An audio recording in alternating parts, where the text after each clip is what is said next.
si vous déployez 400 000 robots qui vont se faire amis avec des citoyens français et que du jour au lendemain, vous leur donnez une commande en leur disant maintenant, le climat, ça n'existe plus, allez convaincre vos amis, eh bien, vous avez un pouvoir énorme sur l'opinion. Depuis 2022-2023, qu'il y a donc ces IA génératives de type ChatGPT, Llama, etc., qui arrivent à, en gros, leurrer les humains dans une certaine mesure. Et sur nos réseaux sociaux? Sur les réseaux sociaux.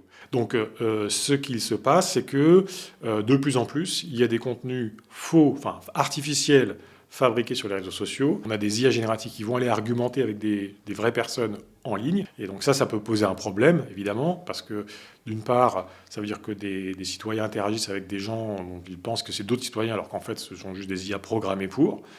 Et en plus, la manière d'argumenter peut être très subtile. C'est-à-dire qu'on sait maintenant avec des IA génératives, par exemple, leur faire apprendre tout un corpus de désinformation et après s'adapter à leur interlocuteur pour essayer de les convaincre que, je sais pas, le réchauffement climatique n'existe pas, ou etc., etc. Donc c'est là où il commence à y avoir des problèmes et ça commence à prendre une certaine ampleur.